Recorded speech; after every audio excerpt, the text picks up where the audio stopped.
Hello, UC Bearcat fans. It's UC Bearcats on the Prowl, part of the Grueling Truth Radio Network, brought to you by James Ernest and Mark Fightmaster. Mark, what have the Bearcats been up to? Well, they had, they won 42-7 over Murray State. Actually, they were a little sluggish, though, James. I mean, that first half, they didn't look good. There were struggles. But then they got it together in the second half and opened it up. I think I had predicted like a 56-7 win.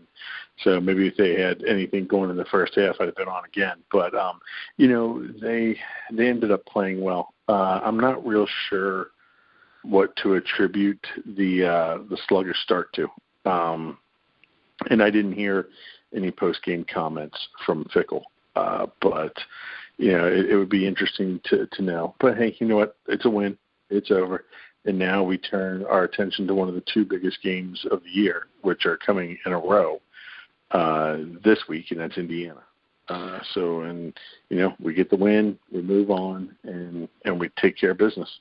What are you talking about? 42-7. It was 35-0. They only played one. It was weird. They only played one half of football this week, so it was 35-0. They won big time.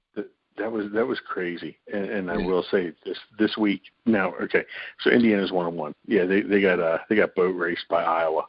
But I think Indiana beat Idaho this past week, and obviously Idaho isn't on the level of UC, but maybe the coach at Iowa got some things turned around and are getting some things straightened. UC cannot come out flat.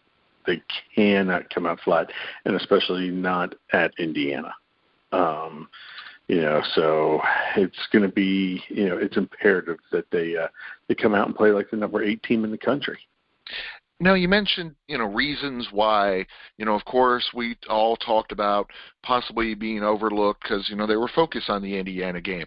Also, the whole school changed over this last week, didn't it? Yeah.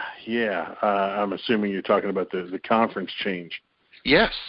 I mean, gosh, that changes everything and nothing at the same time. It's weird. Everything and nothing. Yeah, because, in theory, UC still got 2.5 to 3 more years on their contract with the AAC. And what we're talking about is, UC got accepted into the Big 12 on Friday at a 4 o'clock press conference. And, man, they celebrated it right away, didn't they? They ran out with a flag at the beginning of the game with the Big 12 logo on it. And the UC logo, and they made a big deal out of it, which they should. Okay, it's just hopefully we can get. I guess, James, I read somewhere that the AAC has said that they will allow UC and UCF, I believe, and Houston. Those were the 3. Yeah, they'll allow them to buy out early if they would like to. So I'm sure it's going to cost a pretty penny. Oh yeah, but UC could buy out those last 2.5 years and be in the Big 12 next year. They're gonna. They will definitely spend the money, and they're going to be doing it. I can't imagine that they wouldn't. Me neither. I think they need to because this is a year where hopefully the conference does not hurt them. Because let's say UC does win the next 2 games, then they run through undefeated. Is it enough? Because, like I said, Indiana got crushed that first game, dropped out of the top 25 altogether. And this was going to be going to a top 25 team's home field and beating them, And then Notre Dame, for the love of God, man. But we'll talk about them next week. But they aren't looking like they're going to help UC's resume a ton. So Exactly. But yeah, it's one of those, it's good and bad news. On one hand, it's bad news because, like you said, you want to be able to have, good wins against good teams. But then again, if these teams are down, this will be the opportunity to kick them and hopefully not get kicked. Yeah, and that's the one thing that concerns me about this week, James, with Indiana. They got crushed by Iowa, 30-46. And they aren't going to have many more opportunities, Indiana, to show that they belong. Okay, they've got UC and they've got Ohio State, which, Ohio State lost whatever. Ohio State's 9th, UC's 8th. Penn State's up there too.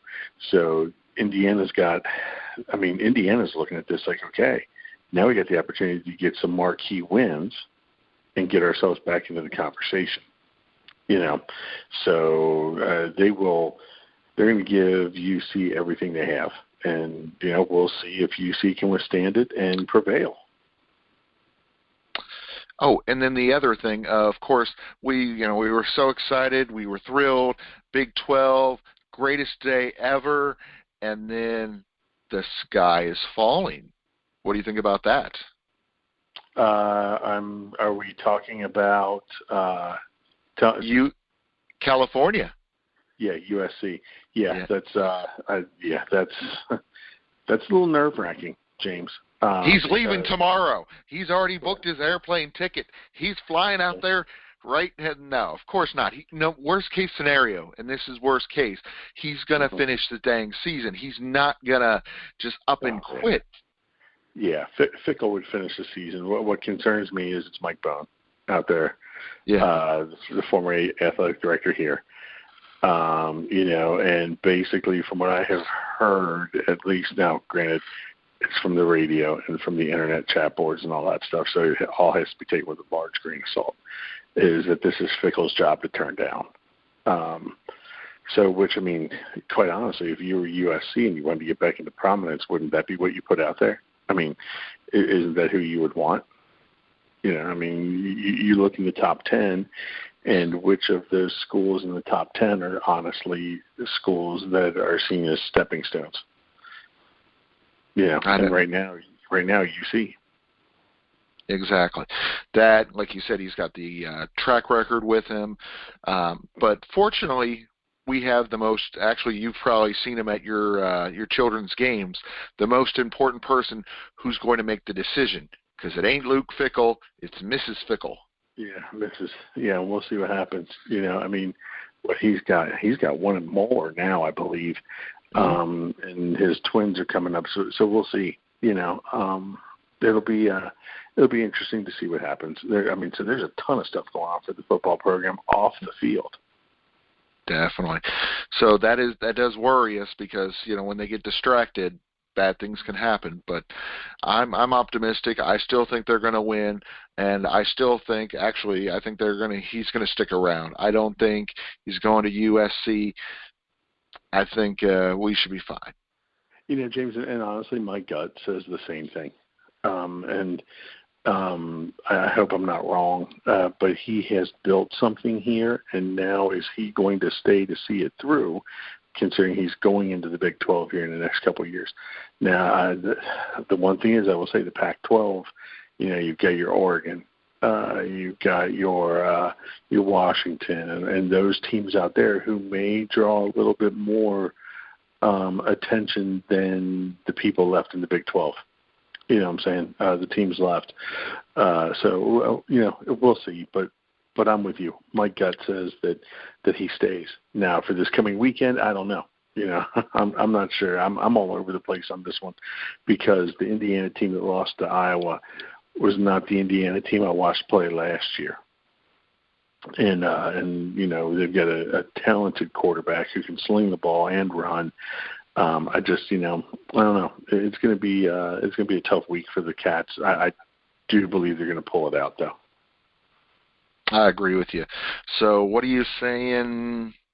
You saying like 20-something to teens, or 30-something to 20? What are you thinking? James, okay, so Indiana had some defensive problems against Iowa, but it wasn't just their defense. They gave a couple of turnovers that went back pick sixes. I think one dude from Iowa had 2 pick sixes. So I'm thinking like in a 28 to 24 range, or a 24 to 21 range. I think this is going to be a tough one right down to the gun. I agree with you. I think it's going to be right around there as well. It's going to be a little bit more defense than we've been seeing. So I think UC will be held down a little bit, but they're still going to win it. I agree with you. I'm saying 28, 24, something like that. Yeah, I just I think that this is going to be one of the two games that UC plays where they're playing the higher caliber athletes, and we'll see what happens. I think we're going to need to lean on the running game, quite honestly, because the way Indiana moves the ball and the way they did last year against Ohio State, the few times I watched them, they can strike quick. So what you want to do is, in that case, and you know this, when you're playing against somebody with the big strike ability, you want to take the ball out of their hands. You want to slow that game down. So you hand the ball off 2 plays out of every 4, and go there and see what happens. Or 2 out of every 3. You want to get in a 1st and 10, then find it down to 2nd and 6, get it down to 3rd and 3, 3rd and 2, and then go from there. If they can rip off 4 yards of play on the run, then it could be a really good day. I was going to say, fortunately, they got Ford. I mean, he had a hat trick last week. He's moving in the right direction. He's got 4 touchdowns on the year. I was going to say my projection is that, of course, you got Ritter, who's going to do great things this year and is our star. You got Ford next year, and then you got Evan Prater the year after that. So, I mean, it's definitely got a bright future. Yeah, it looks good, and this is going to be a good year to watch what the offense can do, and then see what Prater can do when he takes over. It's going to be, this will be a fun game. This is going to be a fun game to watch. It's going to be nerve-wracking. It's not going to be maybe as fun as watching that Murray State win or the Miami win, but we'll see. Exactly. So there's some great stuff going on there. Obviously, there's a lot of just buzz going around about UC, and it's just nice to hear that they're getting the national attention that they deserve. Yeah, it is.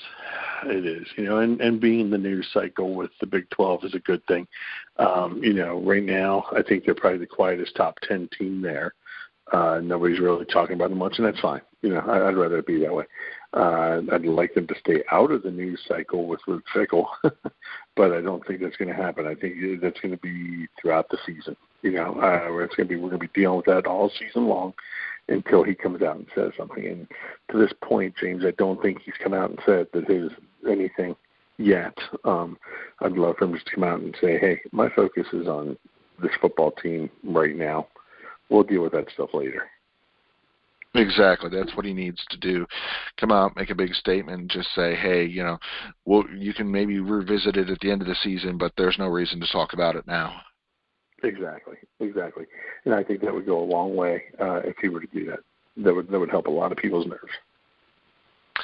So any final thoughts about the upcoming game? Like I said, I think the Bearcats win. I think it's going to be a close one. And as always in these big games, let's hold on to that ball and get the win. Sounds great. Well, it's been James, Ernest, and Mark Fightmaster on the UC Bearcats on the Prowl on the Grueling Truth Radio Network. Thank you for listening.